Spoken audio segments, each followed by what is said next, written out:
Hey guys, welcome back to the AR YouTube channel. और Yeti airline flight 691 Nepal के पोखरा airport के समीप क्रैश हो गया। प्लेन में सवार सभी 72 लोगों की जान चली गई। ये हादसा नेपाल में हुए प्लेन हादसों में से सबसे भयानक हादसा था। 15 जनवरी 2023।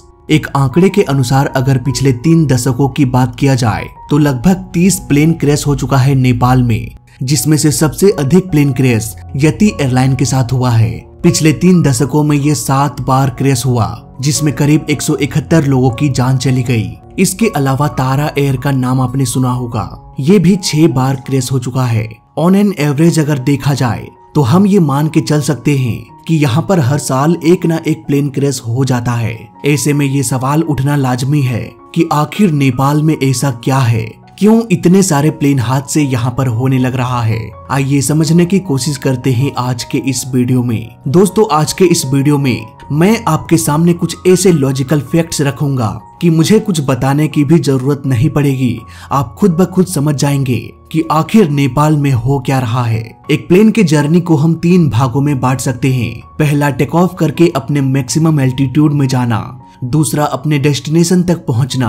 तीसरा, अपने डेस्टिनेशन एयरपोर्ट में लैंड कर जाना। ज्यादातर प्लेन क्रैश फर्स्ट और लास्ट केस में होता है, जब प्लेन टेक ऑफ या लैंडिंग कर रहा होता है। सपोज ये है हमारा प्लेन। मान लेते हैं कि इस प्लेन को लैंडिंग कराने के लिए 3 से 4 हजार फीट रनवे की जरूरत पड़ती है। ये plane Delhi Indira Gandhi international airport के लिए उड़ान भरता है, पर किसी वजह से पायलट प्लेन के स्पीड को मेंटेन नहीं रख पाते, या प्लेन की ऊंचाई अधिक हो गई, या प्लेन अपने ग्लाइड स्लोप में नहीं रहा। इस तरह की कोई भी प्रॉब्लम हो जाए तो इस प्लेन को फर्क नहीं पड़ने वाला, क्योंकि इस प्लेन को लैंड कराने के लिए सिर्फ 3 से 4 हजार फीट रनवे की जरूरत पड़ेगी, जबकि इंदिरा गांधी इंटरनेशनल एयरपोर्ट का रनवे लगभग इससे 3 गुना बड़ा है। ऑलमोस्ट 12,000 फीट मान के चलते हैं। प्लेन को वैसे तो इस टचडाउन पॉइंट में लैंड कराना चाहिए, लेकिन अगर पायलट कोई गलती कर देता है और ये इस लाइन से आगे चला जाता है तब भी कोई दिक्कत नहीं है, क्योंकि रनवे बहुत बड़ा है, आगे जाकर तो रुक ही जाएगा।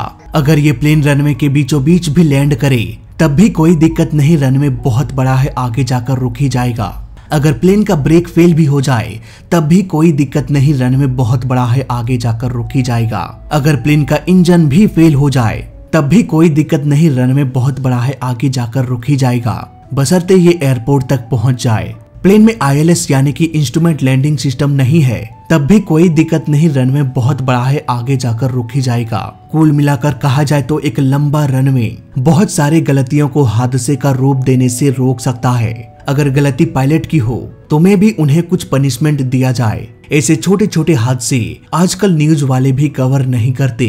अगर कोई करता भी है तो 2 दिन बाद सब लोग भूल जाते हैं, लेकिन जब बात आती है नेपाल की तो यहाँ पर पूरी की पूरी कहानी ही बदल जाती है। लेकिन सपोज पोखरा एयरपोर्ट की ही बात कर लेते हैं। हमारे इस प्लेन को लैंड कराने के लिए 3 से 4 हजार फीट रनवे की जरूरत पड़ती है और पोखरा एयरपोर्ट की लंबाई 4700 फीट है, यानी कि सिर्फ 700 फीट एक्स्ट्रा रनवे बच जाता है। अगर लैंडिंग के दौरान प्लेन का स्पीड बढ़ जाए, या फिर ये प्लेन अपने टचडाउन पॉइंट से रनवे के आगे जाकर लैंड करे, या फिर रनवे के बीचों बीच लैंड करे, या इस प्लेन का ब्रेक फेल हो जाए, इंजन फेल हो जाए, तो इस प्लेन को रोकने के लिए पर्याप्त रनवे बचेगा ही नहीं। इस तरह के मल्टीपल प्रॉब्लम्स में से कोई भी एक प्रॉब्लम अगर इस प्लेन में हो जाए तो इसका नतीजा होगा तबाही और मौत का मंजर।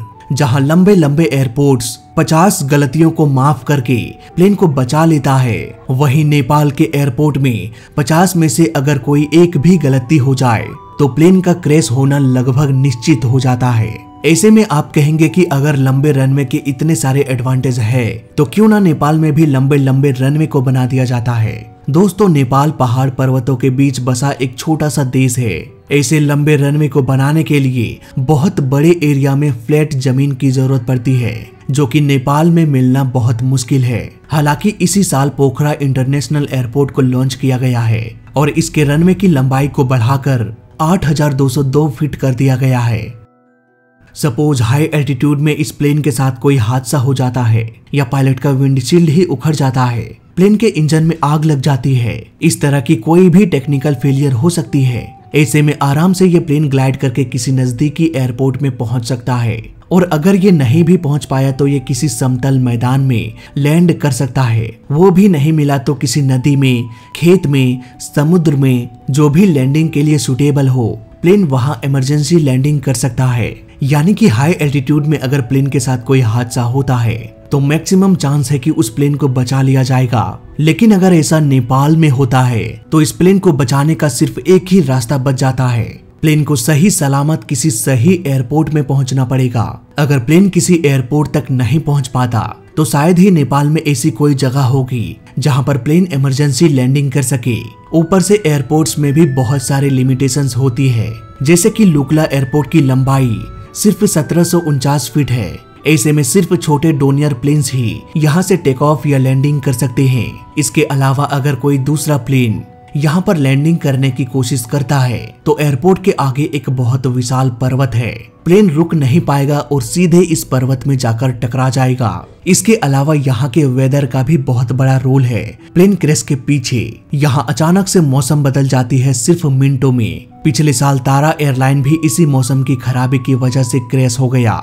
खराब मौसम में ILS की मदद से, यानी कि इंस्ट्रूमेंट लैंडिंग सिस्टम की मदद से प्लेन को सुरक्षित लैंड कराया जा सकता है, पर ILS सिस्टम नेपाल के सिर्फ गिने चुने एयरपोर्ट्स में ही मौजूद है। इवन पोखरा इंटरनेशनल एयरपोर्ट में भी ILS का काम अभी चल ही रहा है। दोस्तों, यहाँ पर मेरा ये मानना है कि एक इंसान बहुत सारी गलतियां कर सकता है एक मशीन के कंपैरिजन में। आज के दौर के प्लेन में हम एडवांस टेक्नोलॉजी का इस्तेमाल बस इसीलिए करते हैं ताकि इंसानी गलतियों को कम किया जा सके, पर नेपाल कहीं न कहीं इस टेक्नोलॉजी की दुनिया में पीछे छूटता हुआ दिखाई दे रहा है।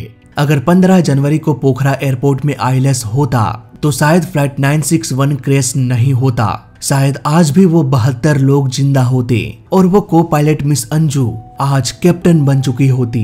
मैं नेपाल गवर्नमेंट से ये रिक्वेस्ट करता हूँ कि थोड़ा सा पैसा इंस्ट्रूमेंट लैंडिंग सिस्टम में इन्वेस्ट करे ताकि नेपाल में हो रहे प्लेन क्रैश की संख्या को कम किया जा सके। आगे हम यति एयरलाइन फ्लाइट 691 के कुछ अपडेट्स की बात कर लेते हैं, जो कि 15 जनवरी 2023 में क्रैश हुआ। क्रैश के अगले ही दिन हमने इंटरनेट में मौजूद बहुत सारे डाटा, वीडियो फुटेज के एनालिसिस के बाद हमने पता लगाया कि इस प्लेन का नोज जरूरत से काफी ऊपर उठ गया, जिसकी वजह से ये प्लेन स्टॉल कंडीशन में चला गया और प्लेन को लिफ्ट मिलना बंद हो गया। 4 दिन बाद इन्वेस्टिगेशन की टीम ने भी इस बात को एक्सेप्ट किया कि हाँ, इस प्लेन का नोज ऊपर उठ गया और ये स्टॉल में चला गया। उस वीडियो में हमने डिटेल्ड में यति एयरलाइन के क्रैश के बारे में चर्चा किया है और मेरे द्वारा कही गई हर बातों में आपको लॉजिक जरूर मिलेगा। उस वीडियो का लिंक आपको डिस्क्रिप्शन में और पिन कमेंट में मिल जाएगा। आज इंटरनेट में बहुत सारी अफवाह फैल चुकी है। न्यूज चैनल्स अपने TRP बढ़ाने के लिए कुछ भी दिखाए जा रहे हैं, जैसे कि लैंडिंग के टाइम एक यात्री फेसबुक पर लाइव स्ट्रीमिंग कर रहा था। ऐसे में कुछ न्यूज वाले ये बता रहे हैं कि उसका मोबाइल फ्लाइट मोड में ना होने की वजह से ये प्लेन के फ्रीक्वेंसी से इंटरफेयर कर रहा था, जिसकी वजह से ये क्रैश हो गया। दोस्तों, जरा आप खुद सोचिए कि अगर करोड़ों रुपए के प्लेन को 10, 20, 50 हजार का फोन अगर क्रैश करा देगा तो लालत है ऐसे प्लेन पर। यहाँ पर हमें समझना पड़ेगा कि इंटरनेट की रेडियो फ्रीक्वेंसी और प्लेन का रेडियो फ्रीक्वेंसी अलग अलग होता है। दोनों कभी भी एक दूसरे को डिस्टर्ब नहीं कर सकते। हालांकि 5G का फ्रीक्वेंसी लगभग प्लेन के फ्रीक्वेंसी के आसपास होता है, लेकिन 5G नेपाल में अभी तक नहीं आया है। 5G इंटरनेट कैसे प्लेन्स के लिए खतरा है और इस खतरे से कैसे प्लेन्स को बचाया जाए, इस पर भी मैंने एक डिटेल्ड वीडियो बना रखा है। इसके अलावा प्लेन तक इंटरनेट कैसे पहुंचता है, इन सारे टॉपिक्स पर आपको वीडियो मिल जाएगा। फिलहाल कुछ और अपडेट्स आपको बता देता हूँ। फ्लाइट रडार 24 एक ऑनलाइन सर्विस प्रोवाइड करती है जो बेसिकली प्लेन को ट्रैक करती है कि कौन सा प्लेन कहां पर कितने स्पीड पर फ्लाई कर रहा है। इसीलिए क्रैश के अगले ही दिन मैंने फ्लाइट रडार 24 में यति एयरलाइन को ट्रैक किया, पर वहां के डाटा में मुझे कुछ एरर मिला। प्लेन का एल्टीट्यूड लगभग 1 लाख फीट बता रहा था। इस एरर की चर्चा भी मैंने केस स्टडी के दौरान किया था। अभी फ्लाइट रडार 24 ने ऑफिशियली ये कहा कि हमारे सिस्टम में कोई गड़बड़ी नहीं। दरअसल गड़बड़ी उस प्लेन के ट्रांसपोंडर में था। वो ट्रांसपोंडर प्लेन के एक्यूरेट स्पीड और एल्टीट्यूड नहीं बता रहा था। इस केस की छानबीन के दौरान मैंने इस हादसे के 2 दिन पहले की फ्लाइट्स भी चेक किया था, यानी कि 13 और 14 जनवरी की फ्लाइट्स को। उन फ्लाइट्स के दौरान भी मुझे ये एरर दिख रहा था, यानी कि हो ना हो इस प्लेन का ट्रांसपोंडर कई दिनों से गलत इन्फॉर्मेशन बता रहा था। हो सकता है प्लेन के ट्रांसपोंडर में गड़बड़ी हो, या फिर ये भी हो सकता है कि प्लेन के सेंसर्स में प्रॉब्लम हो। हालांकि अभी अगर आप फ्लाइट रडार 24 के वेबसाइट में जाते हैं तो आपको हादसे के पहले की जानकारी नहीं मिलेगी। पता नहीं, शायद उन्होंने अपने डेटा को हाइड कर दिया होगा। आगे की कुछ अपडेट्स की बात करें तो दोनों के दोनों ब्लैक बॉक्स सही सलामत मिल चुका है और इसे डिकोड करने के लिए फ्रांस भेज दिया गया है। इसके अलावा सिविल एविएशन अथॉरिटी ने ये कहा कि पोखरा इंटरनेशनल एयरपोर्ट में ILS नहीं था। ILS basically instrument landing system होता है जो लैंडिंग के दौरान पायलट्स की काफी मदद करता है। इसके जरिए रात के अंधेरे में, इवन घने कोहरे में भी पायलट बिना कुछ आगे देखे भी प्लेन को लैंड करा सकता है। ये ILS आखिर काम कैसे करता है, ये टॉपिक भी एक बहुत इंटरेस्टिंग टॉपिक है।